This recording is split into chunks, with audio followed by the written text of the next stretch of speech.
할렐루야. 5월 31일 이 새벽 제단을 말씀으로 시작하시는 여러분들을 환영합니다. 또한 주님께서 깨어서 기도하라는 말씀에 순종하며 이 아침 첫 시간을 주님께 드리는 여러분들을 환영하고 또 늘 하나님의 말씀으로 충만하기를 기도드립니다. 먼저 오늘 말씀 계시록 22장 16절부터 21절의 말씀 제가 봉독하고 기도하도록 하겠습니다. 나 예수는 교회를 위하여 내 사자를 보내어 이것들을 너희에게 증언하게 하였노라. 나는 다윗의 뿌리요 자손이니 곧 광명한 새벽별이라 하시니라. 성령과 신부가 말씀하시기를 오라 하시는도다. 듣는 자도 오라 할 것이요 목마른 자도 오라 할 것이요 또 원하는 자는 값없이 생명수를 받으라 하시더라. 내가 이 두루마리의 예언의 말씀을 듣는 모든 사람에게 증언하노니 만일 누구든지 이것들 외에 더하면 하나님이 이 두루마리에 기록된 재앙들을 그에게 더하실 것이요 만일 누구든지 이 두루마리의 예언의 말씀에서 제하여 버리면 하나님이 이 두루마리에 기록된 생명나무와 및 거룩한 성의 참여함을 제하여 버리시리라. 이것들을 증언하니가 이르시되 내가 진실로 속히 오리라 하시거늘 아멘. 주 예수여 오시옵소서. 주 예수의 은혜가 모든 자들에게 있을지어다. 아멘. 기도합니다. 하나님 아버지 감사합니다. 우리에게 구원을 허락하시고 구원의 말씀을 허락하심에 감사와 찬양을 드립니다. 값없이 바라는 자에게 이 구원을 주셨는데 하나님, 이 구원의 큰 놀라운 그 뜻과 의미를 알고 하나님께 진정으로 감사하는 저희들이 되게 하시고 그 말씀의 능력을 얻어 살아가는 저희들의 열매 있는 삶이 되게 하여 주시옵소서. 이 모든 말씀 우리 구주 예수님의 이름으로 기도드렸습니다. 아멘. 오늘 이 계시록 22장의 말씀은 사실 생명에 대한 이야기입니다. 생명. 계시록 말씀은요 생명과 직결되어 있는 그것을 가르쳐주고 있다는 것을 다시 한번 깨달을 수가 있는데요. 그 22장의 전체적인 내용에 수정 같은 맑은 생명수, 이것이 강처럼 흐르고 있다라고 합니다. 이 생명수가 하나님과 어린 양의 보좌에서 나옴을 선언하고 있고, 그리고 그것을 통해서 생명의 근원 되시니가 바로 하나님이시며 어린 양의 보좌 그 안에서 흘러나오고 있음을 알려주고 있습니다. 이 말씀이 결국 우리에게 명확한 것을 가르쳐주고 있는데, 그러면 우리는 누구의 말씀을 따라 살아야 하는가라는 질문에 이 하나님 예언의 말씀을 신뢰하고 하나님과 우리 주 예수 그리스도를 바라보며 살아야 한다는 것을 가르쳐주고, 그것이 우리에게는 생명줄이 됨을 가르쳐준다는 것이에요. 그리고 주님 말씀은 그 예언의 진실성을 믿고 이제 주님께로 생명을 얻기 위해 나오라는 것이에요. 원하면 주님께서 주신다라는 것이에요. 16절에 그렇게 얘기해요. 나 예수는 교회를 위하여 내 사자들을 보내어 이것들을 너희에게 증언하게 하였노라. 나는 다윗의 뿌리요 자손이니 곧 광명한 새벽별이라 하시더라. 성령과 신부가 말씀하시기를 오라 하시는도다. 듣는 자도 오라 할 것이요 목마른 자도 오라 할 것이요 또 원하는 자는 값없이 생명수를 받으라 하시더라. 예수님은요 이 땅에 오셔서 이 생명을 주시기 위해서 이 땅에 오셨다라는 거예요. 이 땅에 오셔서 구약의 말씀을 성취하셨고 이제 다시 오실 그 때에 교회를 위하여 말씀을 주셨다라고 가르쳐주고 있는 것이죠. 즉 주님을 쫓아 사는 것이 광명한 새벽별을 쫓아 사는 삶이 되어짐을 가르쳐줍니다. 이 이야기는 무슨 얘기를 하냐면요, 암흑과 같은 이런 영적 현실 속에서 오직 그 빛 대신 주님, 새벽별 대신 주님을 바라보고 주님의 빛이 비치는 곳으로 나아가야 한다는 것이에요.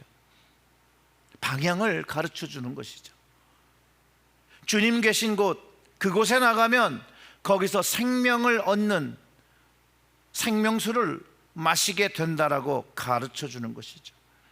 여러분, 이것은 말씀이 주는 약속입니다. 거저 주시겠다라는 은혜의 약속입니다. 누구든지 오라는 것이에요. 누구든지 오면 다 이 생명을 얻을 수 있다라는 거예요.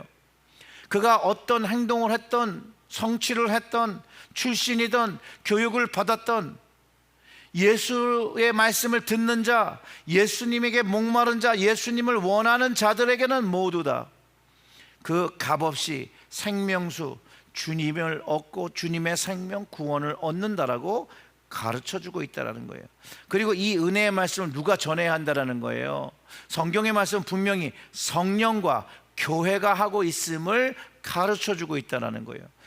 뭐 성령님에 대해서 우리가 논할 필요가 없죠. 왜냐하면 성령님은 자신의 일을 늘 감당하셨고 늘 감당하실 거예요. 그런데 문제는 교회라는 거예요.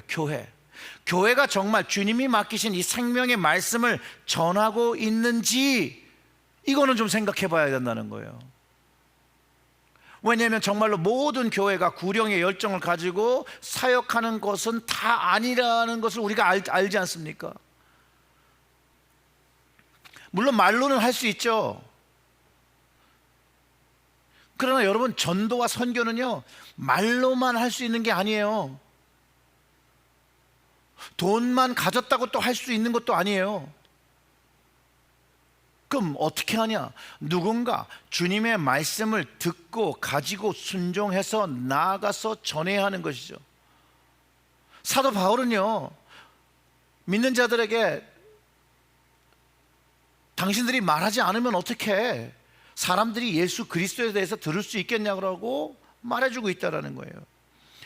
전도와 선교를 너무 어렵게 생각하는데요, 하나도 어렵지 않아요. 그냥 우리를 사랑하시고 우리를 구원하신 그분의 이름을 많은 사람들에게 전하는 것에 있다라는 거예요. 알려주는 것에 있다라는 거예요. 그거는 여러분 돈 드는 게 아니에요. 뭐 재능이 필요한 거 아니에요. 여러분이 만약 굉장히 유명한 사람을 만나고 그분과 뭐 1시간이든 2시간이니 시간을 얘기를 나눌 수 있는 시간이 있었다고 쳐보세요. 그러면 여러분들은 그 만남을 통해서 많은 사람들에게 내가 누구 만났다 그래서 이런 얘기했다라고 얘기하실 거 아닙니까? 그거와 똑같다라는 거예요. 우리가 하나님과 예수님과 성령님을 만나고 나면 그 만난 그 하나님을, 그 함께 동행하시는 그 주님을, 나의 삶을 이끌어주시는 그 성령님에 대해서 이야기하는 그것, 그게 바로 전도고 그것이 선교인 거예요. 그것에 특별한 재능이나 특별한 능력이나 엄청난 돈을 많이 소유해야지 하는 것이 아니라는 것이에요. 그냥 주님을 사랑하면 전도할 수 있어요.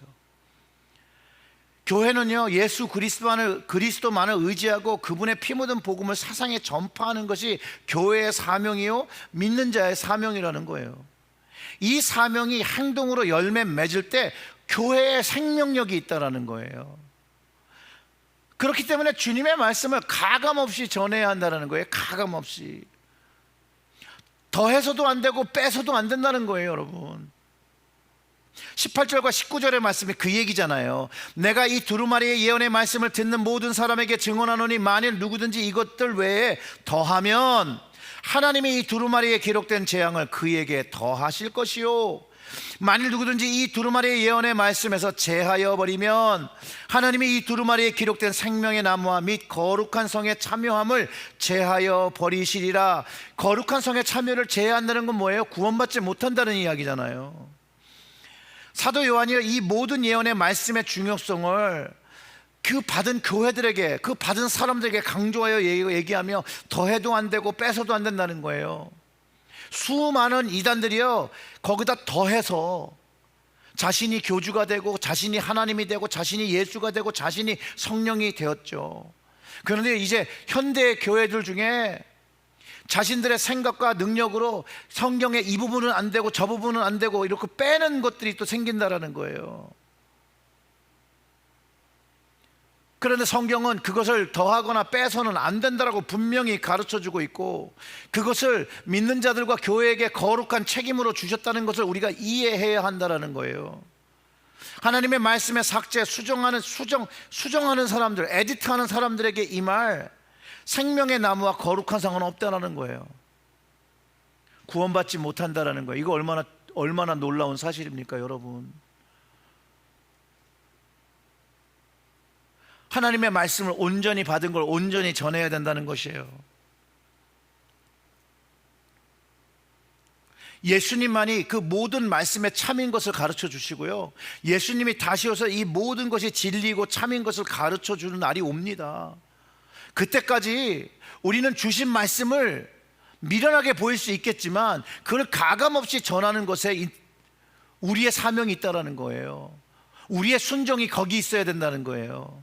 내가 이해되지 않는다고 해서, 나에게 그것이 받아들이지 않는다고 해서 내가 그것을 빼고 더한다면 그거는 계시록이 말하고 있는 그 경고를 무시하고 심판의 자리에 임하는 것이에요. 20절과 21절에 이렇게 얘기합니다. 이것들을 증언하신 이가 이르시되 내가 진실로 속히 오리라 하시거늘 아멘. 주 예수여 오시옵소서. 주 예수의 은혜가 모든 자들에게 있을지어다. 아멘. 여기서도 모든 자는 믿고 구원받은 자에게 은혜가 있다라는 거예요. 이 모든 자가 그냥 불특정 다수를 얘기하는 게 아니에요. 믿고 구원을 받고 하나님의 말씀을 가감없이 전하며 사는 특정인을 얘기하는 거예요. 사단의 핍박과 유혹에 굴하지 않고 믿음을 지킨 사람을 이야기하고 있다는 거예요. 그렇기 때문에 교회는 이 믿음의 공동체로 주님을 기다리며 주님의 말씀을 실천하고 순종해야 하는 것이라는 거예요. 제가 계시록을 말씀드리면서 계속해서 반복하며 말씀드리는 거, 우리 주님 다시 오신다라는 거예요. 우리 주님을 사모하는 사람이 하나님의 참된 자녀이며 구원받은 자라는 걸 알아야 되는 것이에요. 우리는 주님 재림하시는 임박한 날에 사는 세대라는 걸 잊어서는 안 돼요. 그래서 하나님의 말씀을 가감해서는 안 되는 것이에요. 주님 재림을 우리는 알기에 그분의 길, 그의 첩경을 준비하며 살아가야 하는 것이에요. 그렇기 때문에 이 세상에 회개를 요청해야 되는 거죠. 세례 요한에게 주셨던 그 사명이 우리에게도 있는 것이에요. 그 주의 첩경을 준비하며 회개를 선포하며 오실 주님을 얘기하며 회개하고 예수 이름을 부르며 값없이 구원의 생명을 얻게 하는 일을 우리가 해야 되고, 그 일로 인하여 믿음의 열매, 그 믿음의 영혼을 다시 오시는 주님께 드려야 한다는 것이에요. 사랑하는 성도 여러분, 하나님의 말씀은 하나님의 예언입니다. 하나님의 말씀은 이루어집니다. 주님 다시 오신다 하셨으니 그 말씀이 이루어질 것입니다. 우리 모두 가슴에 손을 얹고 생각해 보시길 바랍니다. 정말 나는 주님이 오시길 사모하며 마라나타 주 예수여 어서 오시옵소서라는 고백을 지금 드릴 수 있는가? 이 순간에 드릴 수 있고 그것을 내가 기뻐하는가 묻고 대답해야 합니다. 그러나 그것을 기쁘게 대답하지 못한다면 회개해야죠. 그 마음을 다시 한번 변화받도록 기도해야 합니다. 초대교회에서는요, 마라나타 주 예수여 어서 오시옵소서라는 그 말로 인사를 삼았을 정도로 주님 오심을 간절하게 바랐다고 합니다. 주님이 오시는 때는 우리가 알지 모르죠. 하지만 주님 오시기를 바라는 것, 그 마음만으로도 우리의 신앙이 얼마나 주님을 사모하고 주님을 바라보는지 그 고백을 통해서 우리는 알 수 있는 거예요. 사랑하는 성도 여러분, 우리 모든 교회와 모든 가정은 주님 오시기를 간절히 사모하는 그 마음을 가진 그 믿음의 가정을, 또 믿음의 교회를 이루시길 주님의 이름으로 축원합니다. 아멘. 하나님 아버지 감사합니다. 우리에게 맡겨주신 예언의 말씀, 성경의 말씀, 가감하는 죄를 짓게 말게 하시고 늘 겸손하여 하나님의 말씀을 가감없이 온전히 전하는 저희들의 교회와 가정과 믿음 생활이 되게 하여 주시옵소서. 정말로 주님께서 주신 그 값없이 주신 그 복음, 그 생명, 주님께 나아가 받고 감사하며 그 감사함이 흘러넘쳐 주님 만나고 싶어하는 사모하는 마음 되게 하시고, 주님 다시 오시는 그때를 기다리며 주님 주신 그 사명을 잘 감당하는 우리 모든 교회와 모든 가정과 모든 믿는 자들이 될 수 있도록 주여 저희들에게 성령의 능력을 허락하여 주시옵고, 성령의 능력으로 오늘 이 어지럽고 이 영적으로 타락하고 어두운 세상에서 주님 주신 빛을 가지고 소금의 맛을 내며 살아가는 저희들이 되게 하여 주시옵소서. 이 모든 말씀 우리 구주 예수님의 이름으로 기도드렸습니다. 아멘.